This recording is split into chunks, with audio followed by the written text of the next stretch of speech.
दोस्तों आज मैं एक्सप्लेन करने वाला हूँ साल 2002 में आई एक horror thriller film ghost ship. कहानी की शुरुआत 1962 में होती है, जहाँ पर हमें समंदर में एक जहाज को दिखाया जाता है जिसका नाम होता है एंटोनिया ग्रेजा।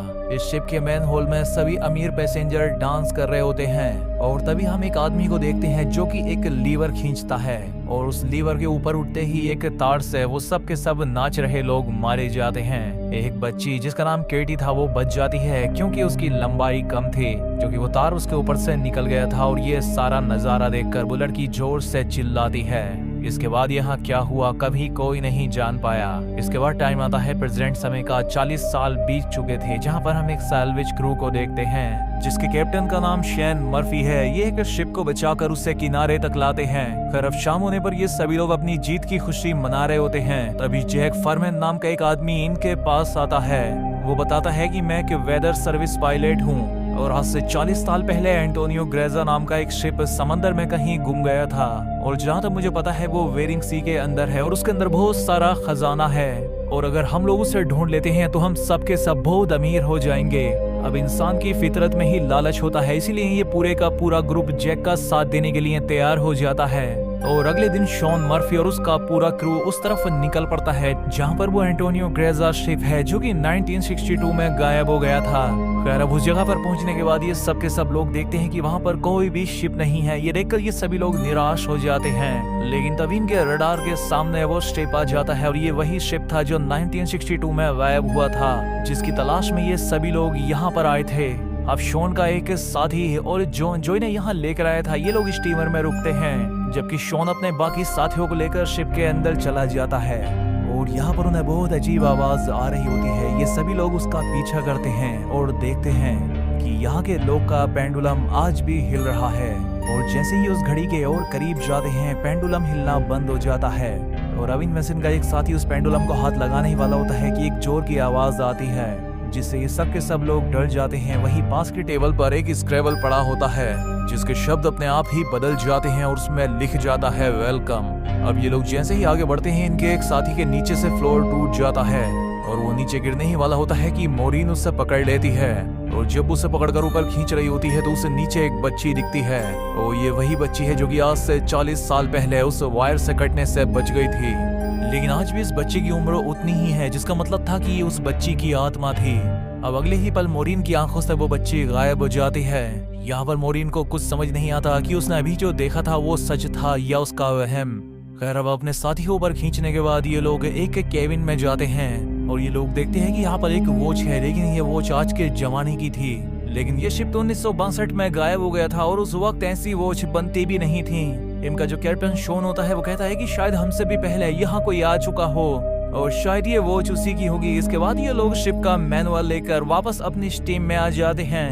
अब अगली सुबह इन्हें पता लगता है कि शिप में एक बहुत बड़ा होल है जिससे धीरे धीरे ये शिप डूब रहा है और अगले 3 दिनों में ये उस होल को रिपेयर करके शिप को यहाँ से ले जाना चाहते थे, इसलिए ये सभी लोग अपने काम पर लग जाते हैं। वहीं हमें मोरीन को दिखाया जाता है जो कि शिप के उस हिस्से में जाती है जहाँ पर स्विमिंग पूल है और यहाँ पर वो ये देखकर हैरान होती है कि स्विमिंग पूल पर गोलियों के निशान थे।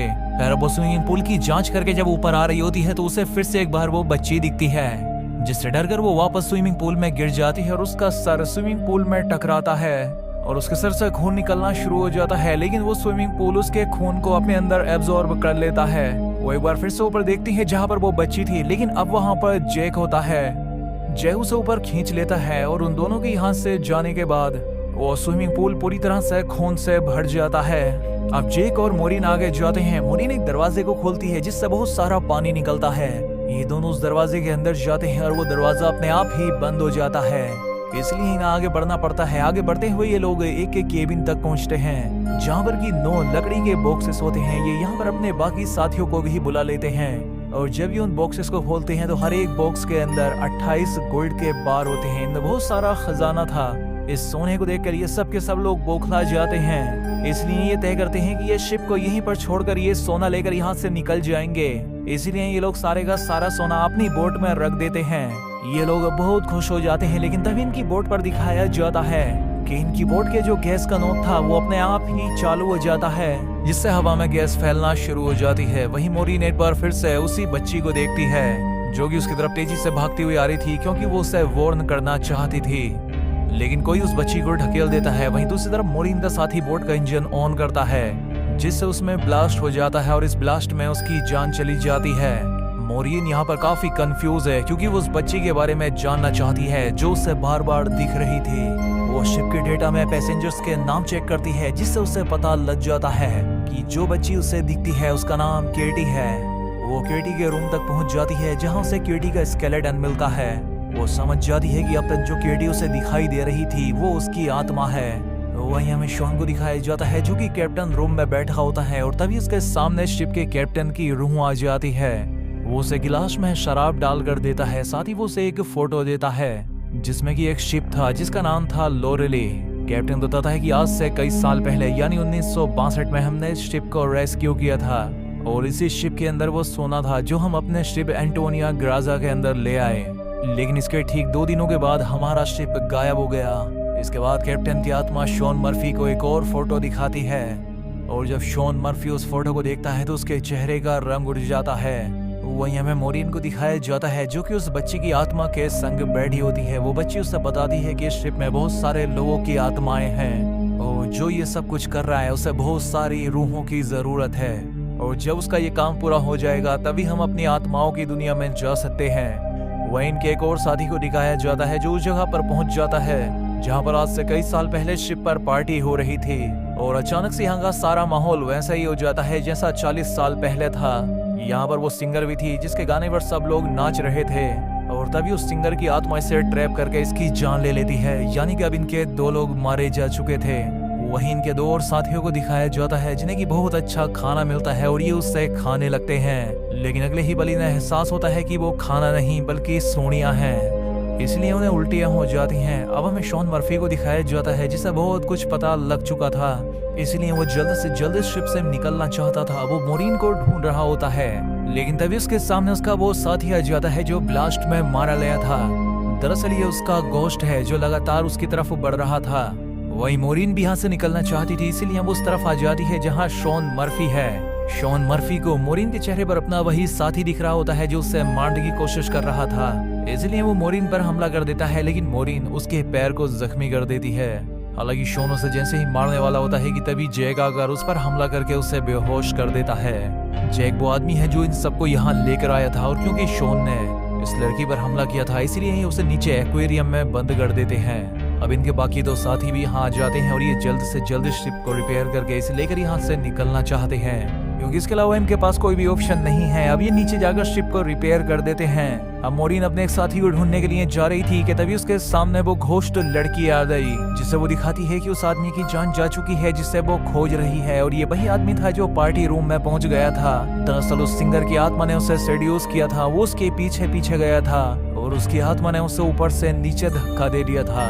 और अब उस बच्ची की आत्मा मोरिन को 1962 का वो पूरा विजुअल दिखाती है जब सबके सब लोग शिप में मारे गए थे। सबको अलग अलग तरीके से मारा गया था जिसमें केटी भी थी। इसके बाद जो गैंग यहाँ गोल्ड लूटने आई थी वो गोल्ड तक पहुंच जाती है, लेकिन वो सिंगल जो उस रूम में गाना गा रही थी जहाँ सब मारे गए थे उनमें से एक को सीड्यूस करके अपने जाल में फंसा लेती है, जिसके बाद वो आदमी अपने ही साथियों को मार डालता है। लेकिन इस सिंगर के मन में भी लालच था, इसीलिए आखिर में ये सिंगर उस आदमी को भी मार देती है। सिंगर को लगता है कि अब सारा खजाना उसका हो चुका है क्योंकि शिप में अब उसके अलावा सब लोग मारे जा चुके हैं। लेकिन तभी यहाँ वो आदमी आता है जो कि इस पूरे के पूरे प्लान का मास्टरमाइंड था, जो कि सोने को हासिल करना चाहता है और वो एक हुक की तरफ देखता है जिससे उस हुक की वजह से उस सिंगर की भी जान चली जाती है। और अब यहाँ पर वो बच्ची उसे उस आदमी का चेहरा दिखाती है जिसे देखकर मोरिन पूरी तरह से घबरा जाती है क्योंकि वो आदमी कोई और नहीं बल्कि जैक था, वही आदमी जो इन सबको यहाँ सोना ढूंढने के लिए लाया है। मोरिन समझ जाती है कि उसका साथी शॉन मर्फी पूरी तरह से बेगुनाह है। वो उसे बचाने के लिए एक्वेरियम की तरफ भागती है, लेकिन अब उसकी जान जा चुकी थी। कैप्टन ने उसे जो फोटो दी थी वो जैक की ही होती है जो कि पानी में मोरिन देख लेती है। दरअसल जैक कोई इंसान नहीं है बल्कि वो एक शैतानी बला है जो कि किसी मकसद के लिए आत्माओं को इकट्ठा कर रहा है। ऐसा हो सकता है कि वो शैतान के लिए भी काम करता हो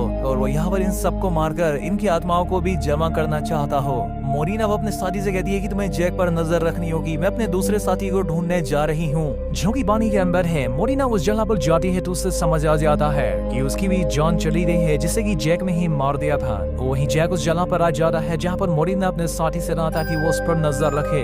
जैक और मोरीन के साथी के बीच कहासुनी हो जाती है, इसीलिए मोरीन का साथी उससे शूट कर देता है। उसे लगता है कि वो मारा गया, इसलिए वो यहाँ से चला जाता है। वही मोरीन इस पूरे के पूरे शिप को ब्लास्ट करना चाहती थी, इसलिए वो हर जगह बॉम्ब फिट कर देती है। लेकिन तभी मोरीन के पास उसका वो साथी आ जाता है जिसने अभी अभी जैक को गोली मारी थी। वो मोरीन से कहता है कि हमें शिप को ब्लास्ट नहीं करना चाहिए, लेकिन मोरीन उसकी बात नहीं मानती। वो कहती है कि मैं शिप को ब्लास्ट करके ही रहूंगी, क्यों नहीं यहाँ पर बहुत सारी रूहें कैद हैं। इस शिप में और भी वॉपर पेपर के लायर जाता रहेगा जिनकी इसी तरह से जान जाती रहेगी, और ट्रैप करने का एक ही जरिया है जो है सोना। और तभी उसका साथी जैक के रूप में बदल जाता है, जिससे हम समझ जाते हैं कि जैक ने उस आदमी को भी मार दिया जिसने उसे शूट किया था। जैक उससे कहता है कि तुम्हारा और मेरा काम एक ही जैसा है, जिस तरह से तुम समंदर में फंसी हुई बोट और शिप को जमा करती हो, उसी तरह से मैं आत्माओं को जमा करता हूँ। पहले मैं भी इंसान हुआ करता था, लेकिन मैंने बहुत पाप किए, जिसके बाद मुझे एक काम दिया गया और अब मैं एक सोल कलेक्टर बन गया हूँ, जिसके लिए मुझे शिप की जरूरत है। और मैं नहीं चाहता कि तुम इस शिप को ब्लास्ट करो, लेकिन मोरीन उसकी बात नहीं मानती, इसलिए जैक उस पर हमला कर देता है। मोरीन एरो से उसके पैर को जख्मी कर देती है और फिर उसी एरो से रिमोट पर निशाना लगाती है और वो खुद इस शिप से कूद जाती है, जिसके बाद इस शिप में बहुत बड़ा ब्लास्ट होता है और मोरीन पानी के अंदर उस शिप के नीचे फंस चुकी है। लेकिन तभी उस शिप से उस बच्ची की आत्मा आती है जो मोरीन को ऊपर का रास्ता बताती है। मोरीन बड़ी मुश्किल से ऊपर आ जाती है और वो देखती है कि शिप में जितनी भी आत्माएं थी वो सब की सब आजाद हो चुकी हैं और वो आत्माओं की दुनिया में जा रही हैं। और इन आत्माओं में केटी की भी आत्मा है। दरअसल यहाँ पर जितनी भी आत्माएं थी वो सब की सब जैक की गुलाम थी, क्योंकि मारने के बाद उसने हर एक के हाथ में एक मोहर लगा दी थी। लेकिन सिर्फ केटी की सोल उसकी गुलाम नहीं बन पाई, क्योंकि वो पवित्र थी। इसलिए केटी की सोल बार बार मोरीन की हेल्प कर रही थी और अब केटी की वजह से मोरीन ने इन सभी आत्माओं को आजाद कर दिया था। अब मोरीन एक टुकड़े के सहारे शिप में तैरती रहती है और वो सुबह तक एक शिप तक पहुंच जाती है जो शिप उसे रेस्क्यू कर लेता है। जब उसे पोर्ट पर लाया जाता है तब वो अपनी एम्बुलेंस से देखती है कि जैक अब भी जिंदा है